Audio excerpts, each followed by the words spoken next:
Hey, this is Jenny Eckley. I want to show you a couple of fun techniques using the Colorhue dye. So in this one I'm going to do a combination of pleating with rubber bands and clothespins. So I love doing this because it creates a really neat soft pattern, and then a lot of times I'll come back and silk screen on top of it.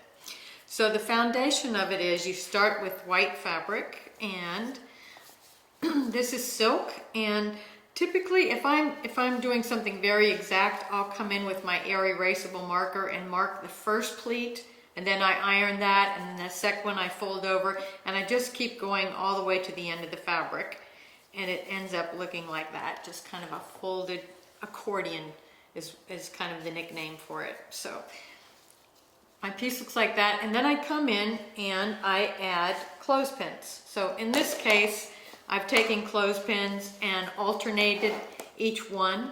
They're about 1 inch apart. Of course, you can do any pattern you want. And then on the second half of the fabric, I've taken rubber bands and just put rubber bands about 1 inch apart. Now, you can do double rubber bands if you want a really strong closure between them. And then under the rubber bands, it's going to be white. So it depends on how much white you want also.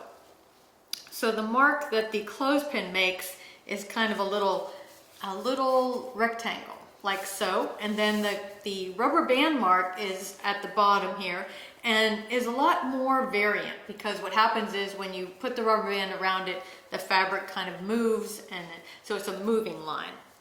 So then I come in with my Colorhue dye, and now the Colorhue dye comes already liquid, instant set, and you simply add water to because it's concentrated. So typically you add about 3 parts water to 1 part dye.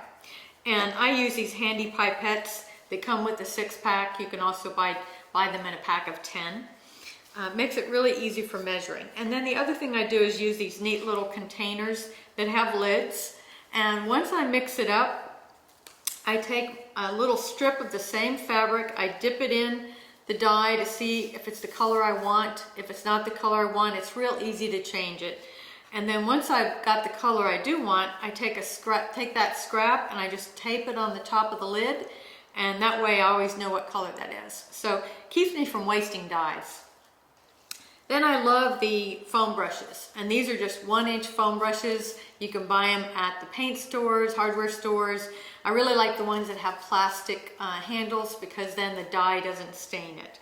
So in this case, I'm going to start with my turquoise, and I'm just going to paint between it. And the neat thing about the clothespins being plastic is I can just come back and clean that off. Now what you're going to do is just brush on the dye on one side.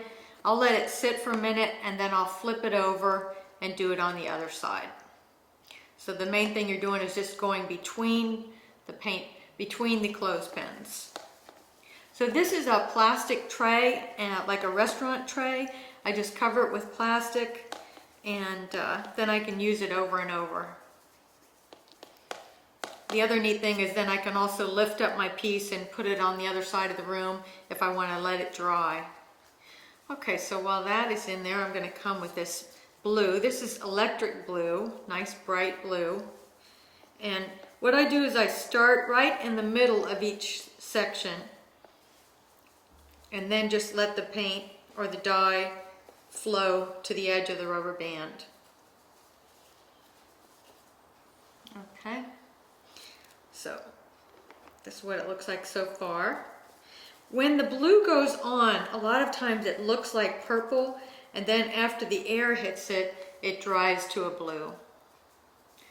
So in between these, I'm going to come with turquoise. And then just like the ones down here, I'm just trying to do the top half, then I'll flip it over and do the other side. So now what I'm going to do is take any drops that are down here. While I lift this up, I can go ahead and catch these drops so it doesn't go in the wrong place when I lay it back down.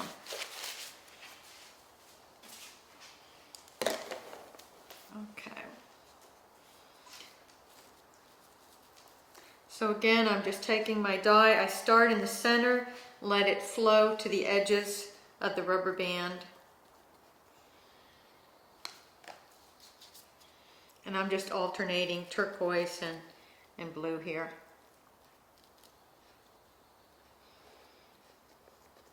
So you can leave this sit. So for instance, if you have something you've got to do, there's nothing wrong with just letting this sit for a while, and then you can come back later and take it out.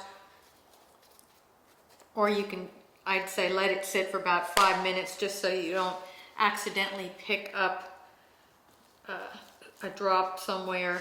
This is what it looks like wet. So let me show you a finished one.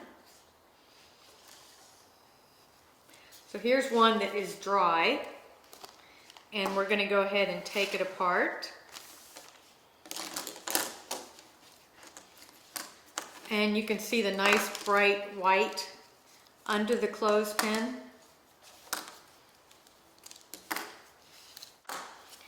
Now when it comes to the rubber bands, I like to cut them because you can't reuse them. Typically they absorb some of the dye. So I pull the rubber band out and then cut it. And the reason you want to pull it out is you don't want to accidentally cut your fabric. All right. So there we have it. The top part here is the rubber bands, and then the bottom is the clothespins. And this one I actually did a couple times. So this, I did pleating, and then I came back and did the clothespins on top of that. So you can see it kind of has a neat layered look to it. Now, a lot of times I do scarves, and I don't always know what kind of combination I want. So I'll take a small piece of fabric like this and just test out my idea, my colorways. And it's a really neat way to just play a little bit and decide what color combination you like the best. This is another one that's a little grayer. This actually has kind of black, gray, yellow, and green, and blue. And then other times I like a more dramatic effect like this, where I've just put rubber bands in the center here, and green on one side, blue on the other, and then a bit of yellow in the middle, and really nice just to make a background that's more abstract. So thank you for watching. Hope you enjoyed it and you'll play with the Colorhue dyes.